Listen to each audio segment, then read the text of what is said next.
여러분 혹시 최소량의 법칙이라고 들어보셨나요? 이게 뭐냐면 식물에게 있어서 여러 가지 영양소가 있을 거잖아요. 그런데 그 식물의 최대 성장 크기를 결정하는 것은 넘치는 영양소가 아니라 가장 부족한 영양소다 라는 것에서 비롯된 법칙입니다. 즉 무슨 말이냐? 물통을 생각하면 쉽습니다. 자, 여러분 만약에 물통이 이렇게 있습니다. 그리고 물통을 구성하는 나무 판자들이 있어요. 그런데 주변의 나무 판자들은 다 높아요. 그런데 만약에 여기 가운데 한 곳만 낮다면은 이 통에 물을 부으면 어떻게 될까요? 여기까지 물이 찰 수 있을까요? 안 돼요. 여기만 넘어서는 순간 물이 다 이렇게 새어 나올 겁니다. 이게 바로 최소량의 법칙이에요. 식물의 성장에서 비롯된 법칙인데 이게 꼭 식물에만 적용되는 것은 아닙니다. 그럼 어디에도 적용될까요? 바로 우리들, 특히 우리가 부자 되는데도 이 최소량의 법칙이라는 게 적용이 됩니다. 부자 되는데 여러 가지 요소가 있을 수 있겠죠. A, B, C, D 그 요소들이 골고루 갖춰져 있어야 이 높이가 잘 맞아서 우리가 벌 수 있는 돈, 즉 부라는 물이 꽉 찰 수 있는데 중간에 하나 빵꾸나 있는 게 있으면 어때요? 바로 여기로 다 삐져나와 버린다는 거죠. 그렇다면 우리가 갖춰야 할, 부자가 되기 위해 다방면으로 갖춰야 할 요소들이 뭐가 있을까요? 김승호 회장님께서는 저서 돈의 속성을 통해 우리가 부자 되려면 갖춰야 할 최소한의 법칙, 필요한 역량들이 무엇인지 단 하나라도 빵꾸나면 안 되고 그 모든 역량이 고르게 있어야 큰 부자가 될 수 있다고 말하는 그런 부자 되는 역량을 소개합니다. 오늘은 그 4가지 역량을 김승호 회장님의 돈의 속성 그리고 로버트 기요사키의 부자 아빠, 가난한 아빠와 아빠를 접목해 소개해드리도록 하겠습니다.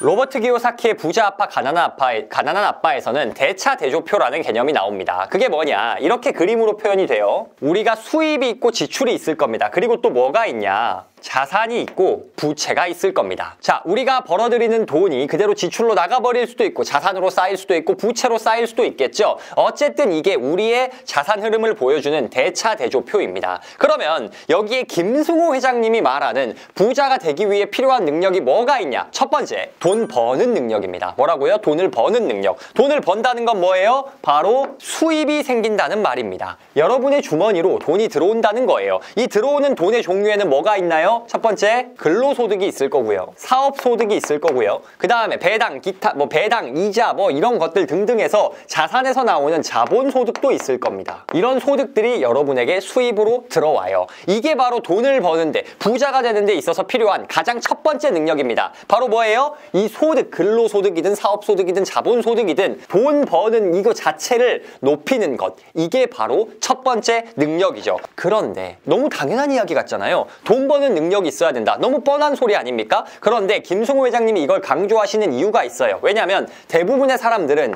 이 여러 가지의 수입 중 하나밖에 생각을 못하기 때문입니다. 대부분 무슨 수입으로 먹고 살아요? 근로수입으로 먹고 살아요. 그런데 사업소득 생각을 못해요. 왜? 사업은 내가 할 게 아니야. 그건 잘난 사람들이나 하는 거지. 혹은 재능 있는 사람들이나 하는 거지. 이렇게 생각하고 아예 벽을 그어버린다는 거예요. 자본소득은 어떤가요? 야, 그거 금수저들이나 돈 많아야 하는 것이 하면서 그냥 포기해요. 꼭 이렇게 대놓고 말하진 않더라도 아, 그게 내가 할 수 있을까? 이렇게 생각하면서 이것도 고려하지 않아요. 그래서 대부분의 경우는 근로소득만 생각합니다. 그런데 사실 근로소득은 내가 시간을 갈아넣지 않으면 얻을 수가 없는 소득이잖아요. 그런데 사업소득이나 자본소득은 어때요? 그냥 내가 숨만 쉬고 있어도, 물론 사업 같은 경우에도 직원을 관리하는 게 필요하고 자본소득 같은 경우에도 투자 포트폴리오 관리하는 게 필요하지만 근로소득보단 시간이 덜 드는 게 맞거든요. 그런데 반면 벌 수 있는 돈의 크기는 어때요? 여기가 훨씬 더 커요. 그런데 대부분의 사람들은 근로소득밖에 생각을 못합니다. 그러니 돈 버는 능력이 있다고 말할 수가 없는 거예요. 또 많은 사람들이 놓치는 게 있습니다. 자, 첫 번째는 근로소득만 하는 경우였어요. 이건 아까 대부분의 사람들이 이렇다라고 말을 했고 이게 문제인 점은 말씀드렸습니다. 그런데 또 어떤 경우가 있냐면요. 자본소득만 생각하는 사람이 있어요. 이게 생각한다는 게 뭐냐? 내가 부자에서 자본소득으로 다 먹고 살 수 있다? 그게 아니고요. 근로소득 하는 사람 중에 내가 추가적으로 뭔가 소득을 얻고 싶어. 그러면 아는 게 주식, 부동산밖에 없는 거예요. 비트코인밖에 없는 거예요. 그래서 어떻게든 수익을 해야지라고 그냥 자본소득만 생각을 해요. 그런데 자본소득 말고 우리 뭐도 있어요? 사업소득도 있고요. 더 무엇보다 그거보다 더 중요한 건요. 저는 이 근로소득이라는 것도 사실 고정된 게 아니거든요. 이상한 문화가 최근에 생겼어요. 열심히 일해서 직장에서 근로소득을 높이면 바보인 것처럼. 물론 여러분 근로소득만 가지고 부자 되기 쉽지 않습니다. 연예인, 운동선수, 인플루언서 뭐 이러지 않고는 쉽지 않을 거예요. 그런데 그렇다고 해서 근로소득이 아예 의미가 없는 거냐? 그건 아니거든요. 여러분의 근로소득을 높일 수 있다. 높이면 좋죠. 당연히 좋은 거예요. 근로소득을 높이면 그게 뭐가 돼요? 나중에 사업을 할 때 사업 시드머니가 될 수도 있고 자본소득을 만들어줄 나의 기반이 될 수도 있는 거거든요. 그런데 사람들은 어떻게 해요? 근로소득을 올릴 수 있다고 생각을 안 해요. 어떻게 해야 근로소득을 올리나요? 올릴 수 있는 방법은 정말 많습니다. 하다못해 엑셀만 잘해도 근로소득이 올라가요. 장담합니다. 그리고 또 뭐예요? 인간관계만 잘해도 근로소득이 올라갑니다. 여러분 대부분 직장에서는요. 뭔가 여러분이 엄청난 전문적인 역량이 없으면 못하는 일을 요구하지 않아요. 그런 직종도 있죠. 물론 그런 직종은 대우를 많이 받겠죠. 그런데 대다수의 직장에서 제일 중요한 건 뭐냐면요. 커뮤니케이션 능력이에요. 업무를 받아서 제대로 전달을 했는지, 의도를 말하면 그게 제대로 이해하고 실천을 하는지, 이게 제일 중요하거든요. 이거 키울 수 있나요? 네. 키울 수 있어요. 업무 습관에 관련된 책을 읽거나 아니면 사람들과 스터디하거나 대화하는 시간을 늘리면 충분히 할 수 있는 부분입니다. 즉, 근로소득이 우리의 베이스인데 이걸 높일 생각을 하지도 않아요. 그냥 자본소득만 해야지, 사업소득만 해야지 이렇게 좀 뭐랄까요? 미안한 말이지만 당장 할 수 있는 일은 하지 않은 채 먼 미래에 찾아올 일만 기대하고 있는 거죠. 이게 바로 돈 버는 능력이 없는 사람들의 문제입니다. 돈 버는 능력이 필요해요. 근로소득 자체도 얼마든지 끌어올릴 수 있고요. 사업소득, 사업 시도해볼 수 있죠. 여러분 사업이라고 하니까 엄청 거창한 것 같은데요. 그냥 사업자 내고 자영업하면은 그것도 어쨌든 사업이에요. 물론 진정한 의미에서 사업은 자영업을 벗어나야겠지만 어쨌든 사업이란 게 우리와 그렇게 멀리 떨어져 있는 게 아니라는 겁니다. 자본소득은 뭐 말할 것도 없고요. 그래서 먼저 첫 번째 뭐냐? 돈 버는 능력을 키워야 한다. 이게 바로 최소량의 법칙에서 우리가 돈을 못 버는 것으로 인해 부자가 되는 것을 방해받지 않도록 하는 방법입니다. 두 번째, 돈 모으는 능력입니다. 돈 모은다는 게 무슨 뜻이에요? 이렇게 수입이 들어왔어요. 그럼 그 수입을 어디로 보내는 게 돈을 모으는 거죠? 자산으로 들어오는 겁니다. 자산은 어떤 게 있을까요? 뭐 부동산, 주식, 뭐 예금 뭐 등등등등 뭐 많겠죠. 어쨌든 자산으로 집어넣는 게 돈을 모으는 능력이다라는 거예요. 즉, 저축하라는 소리예요. 그런데 여러분 저축하라 하면요. 불과 얼마 전까지 어떤 재밌는 현상이 있었냐? 현금 들고 있으면 바보다. 현금이 녹아내린다. 이런 식으로 현금의 가치를 낮게 평가하는 문화가 코로나 이후에 인플레이션 생기면서 엄청나게 많았었습니다. 그런데 여러분 지금 어떤지 아세요? 지금 부동산 시장 같은 데 가면요. 현금 있는 놈이 왕입니다. 제가 현금 많은 분들 이야기를 들어봤거든요. 지금 신났어요. 너무 기분이 좋아. 고금리가 좀 지속됐으면 좋겠대요. 왜? 집값이 떨어지거든요. 근데 나는 현금이 있어. 자산을 살 수 있는 뭐 빌딩이든 아파트는 살 수 있는 너무 좋은 기회라는 거죠. 즉 현금이 왕인 시대가 온다는 겁니다. 꼭 그거 아니더라도요. 여러분 내가 모아놓은 돈으로 인해 안정감을 누릴 수 있다는 것, 이거 하나가 주는 가치가 굉장히 큽니다. 여러분 아무리 급한 일이 있어도요. 주머니에 그래도 한 1,000만 원 있으면 그래도 한두 달 먹고 살 수 있지 않겠어요? 뭐 사람에 따라서 10달 먹고 살 수도 있겠죠. 그게 뭐예요? 일단 모아놓고 내 주머니가 어느 정도 두둑해야 내가 안정감 가지고 일할 수 있고, 그렇게 일했을 때 다시 아까 돈을 버는 능력을 키울 수도 있을 것이고, 좀 이따 말씀드릴 돈을 불리는 그런 능력도 가질 수가 있겠죠. 그 모든 것의 근간이 뭐다? 돈 모으는 능력이다. 자, 그렇다면 돈은 어떻게 모아야 되나요? 아주 간단합니다. 여러분이 다 아는 거예요. 그렇게 특별한 능력을 필요로 하지 않아요. 그냥 뭐예요? 가계부, 카드 안 쓰기, 뭐 이런 거. 가계부는 하고요. 카드는 안 쓰고. 이런 것만 해도 돈 모으는 능력이 올라가요. 즉 무슨 말이냐? 이 모든 것이 절제를 발휘해서 돈을 아껴야 된다는 의미입니다. 가계부 쓰는데 당연히 절제력 필요하죠. 얼마나 다른 일하고 싶겠어요? 얼마나 귀찮겠어요? 그렇지만 그 충동을 억누르고 절제해야 된다는 거고, 카드 잘라서 안 쓰는 거, 소비 자체를 절제하는 거잖아요. 이 절제를 기르는 훈련이 바로 돈 모으는 능력입니다. 절제의 성공학이라는 책이 있습니다. 이 책은 뭐냐면요. 되게 재밌어요. 인생의 모든 문제가 있어요. 인간관계 문제가 있고 막 불행한 문제가 있고, 그런데 그 답이 뭐냐? 전부 다 절제하라, 절제하라, 절제하라. 뭘 하든 정답이 절제하라야. 왜냐하면 그 절제가 우리 삶의 평안과 안정을 가져다 주거든요. 그 안정감이 있어야 돼요. 즉 돈을 모으면 뭔가 주머니가 두둑함으로 인해 안정감이 생기고, 그 안정감이 있으면 우리가 다른 것들, 돈을 벌고 돈을 불리고 그런 일들에 집중할 수가 있다는 거죠. 세 번째, 돈을 유지하는 능력. 돈을 유지하는 능력이 무슨 뜻이냐? 자, 한번 자산으로 들어왔어요. 그러면은 이 자산이 자기 혼자 도는 겁니다. 즉, 자산에 다시 한번 투자가 돼서 자산에서 나온 소득이 뭐 있을 거 아니에요. 즉, 자산에서 뭐 수입이 생겼다가 다시 자산으로 오든 어쨌든 간에 자산이 자산을 버는, 즉 돈이 돈을 버는 시스템을 만들어야 한다는 겁니다. 투자했던 건물 가격이 올라가거나 부동산 가격이 상승하거나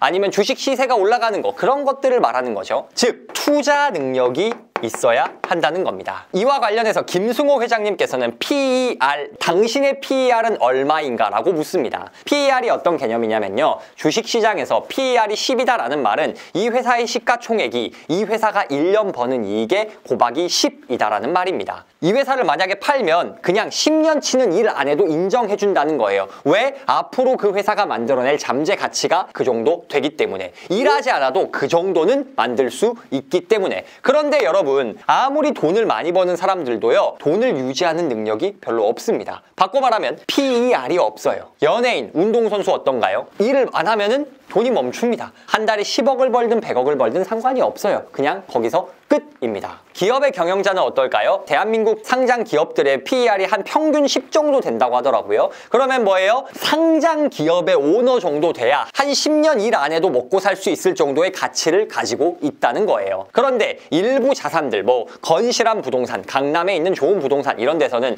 PER 30이 적용되기도 합니다. 30년 일 안 해도 충분할 가치를 알아서 만들 수 있다는 거예요. 즉 뭐예요? 투자 활동을 통해서 자산이 자산을 만들고 돈이 돈을 버는 능력, 이걸 키우려면 어떻게 해야 돼요? 당연히 투자, 재테크 이런 쪽에 관심을 많이 가져야 할 거고요. 관심만 가지고 되나요? 안 돼요. 이 자산이 자산을 버는 건 기본적으로 실천이 필요합니다. 즉 투자를 직접 실천해야 되는 거예요. 그래서 돈이 돈을 버는 이 시스템이 완성이 돼야 비로소 우리가 벌고 모은 돈을 유지하고 더 키울 수가 있습니다. 네 번째, 돈 쓰는 능력입니다. 돈을 써요. 돈을 쓴다는 건 무슨 말이냐? 우리가 수입에서 들어온 거를 이렇게 바로 지출할 수도 있겠죠. 혹은 수입에서 들어온 돈이 자산으로 갔다가 거기서 이자 같은 걸 뽑아서 이렇게 지출할 수도 있을 겁니다. 물론 지출하는 방법이 하나 더 있죠. 빚을 내서 지출하는 것도 가능은 한데요. 이거는 인생 망하는 길이니까 우리한테 필요한 건 아니고요. 그럼 뭐야? 어쨌든 우리는 지출을 해야 한다는 거예요. 여러분, 우리가 돈 버는 거 사실 여러 가지 이유가 있겠지만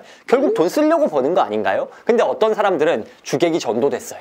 그냥 모으는 것 자체만 너무 좋아해. 그거 자체도 나쁜 건 아닌데, 그래서 자식한테도 아끼고 돈이 그렇게 많으면서 왜 그렇게 사냐 소리 듣고, 물론 그 사람들이 어느 정도 시점이 지난 다음에 그 돈을 흘려보낼지는 모르는 일이겠지만 어쨌든 중요한 건 뭐예요? 돈 쓰려고 버는데 잘 써야겠죠. 그런데 그렇다면 과연 돈을 잘 쓴다는 게 뭘까? 이 지출을 나갈 때 어떤 지출은 좋은 지출, 어떤 지출은 안 좋은 지출이라고 우리가 말하잖아요. 그러면은 과연 우리는 어떤 곳에 돈을 써야 하는가? 어떤 책들은요, 의미 있는 곳에 돈을 써야 한다, 뭐 사회에 기여해야 된다, 이런 이야기합니다. 그거 잘못된 말 아닌데요, 솔직히 너무 교과서적인 말 아니에요? 그리고 또 반대의 경우에 만약에 나는 쾌락을 정말 중요시하는 사람이야. 그럼 쾌락을 위해서 돈을 쓴다. 그거 자체를 뭐라 할 수 있을까요? 뭐라 할 수 없어요. 물론 나중에 그 사람이 쾌락을 위해서 막 써봤는데 이게 헛되고 헛되니 또 헛되도다 할 수도 있겠죠. 근데 그게 아니라면 뭐 우리가 먼저 뭐라 할 필요 있냐고요. 그래서 제가 생각할 때 이 돈을 쓰는 것, 돈 쓰는 능력의 가장 핵심은 뭐냐면 왜입니다. 무슨 말이에요? 왜 돈을 쓰는지가 명확하면 상관없어요. 예를 들어서 내가 즐거움을 느끼고 싶어. 그럼 써도 돼요. 그럼 자기가 잘 쓴 거죠. 나는 사회에 기여하고 명예를 얻고 싶어. 그러면 기부하고 하면 돼요. 잘 쓴 거죠. 물론 나의 필요를 위해서 쓴 게 사회적 정서에 반하거나 아니면은 뭐 사회에 문란을 일으키거나 그런다면 문제가 되겠지만, 그게 아니라면 내가 명품 샀다는데 뭐 어쩔 거야. 나는 그게 기분 좋아. 여러분, 그냥 무조건 누가 명품 샀다고 뭐라 하고 아이고 한심한 것들 찌찌찌 이럴 필요 없어요. 왜? 그냥 그 사람이 필요로 한 거니까. 그건 그 사람이 내가 왜 돈을 쓰는지 명확히 알고 썼다? 그러면 문제가 안 되는 거예요. 그런데 문제는 언제 돼요? 내가 왜 돈을 쓰는지도 모를 때. 그냥 공허해서, 그냥 허전해서, 그냥 뭐라도 이대로 하면 안 될 것 같으니까 돈으로 뭔가 채워지지 않는 갈증을 해결하려고 하는 그런 지출은 안 되겠지만, 왜만 명확하면 그래, 나 이거 의미 없이 날아가는 돈인 거 알아. 그렇지만 난 이거 쓰면 기분이 좋아. 나는 그게 필요해. 오케이. 그게 아니라면 의미 없는 곳에 돈을 낭비할 필요는 없겠다는 거죠. 그리고 뭐예요? 사회에 기여해야 된다고 사람들이 막 야, 너 기부 좀 해가지고 막 한다? 근데 내가 그걸 왜 하는지 그 의미를 모른다? 저는 할 필요 없다고 생각합니다. 물론 사회 입장에선 좋겠지만 기왕 이왕 쓸 거라면은 왜 돈을 쓰는지 알고 지출을 기쁜 마음으로 해야 되지 않겠어요? 그래서 돈 쓰는 능력에 있어서 가장 중요한 건 뭐다? 저는 왜 쓰는지 이걸 우리가 알아야 한다. 오늘은 그래서 돈 버는데 필요한 최소량의 법칙, 즉 이 4가지 능력은 어느 정도 능력 이상 올라가줘야 우리가 돈을 벌 수 있다. 하나라도 빵꾸나면 그 빵꾸난 능력 이상 돈을 벌 수 없다는 4가지 능력을 소개해드렸습니다. 첫 번째, 돈 버는 능력. 두 번째, 돈 모으는 능력. 세 번째, 돈을 유지하는 능력. 네 번째, 돈 쓰는 능력. 여러분은 이 능력을 다 갖고 계신가요? 저는 요새 솔직히 말해서 돈 버는 능력은 많이 올라가고 있어요. 돈 모으는 능력? 쏘쏘? 근데 요새 투자에 신경을 많이 못 써서 돈을 유지하는 능력을 좀 발휘하지 못하고 있는 것 같아요. 너무 바쁘다 보니까 그냥 돈 버는 거에만 집중하고 있는 것 같아요. 모으는 거는 그냥 쓸 시간이 없어서 모으고 있는 거고. 그래서 저도 이 컨텐츠를 준비하면서 반성을 많이 했는데 여러분은 부자가 되기 위해서 이 중에 어떤 능력이 부족하신지 스스로 한번 점검해 보시면 좋을 것 같습니다.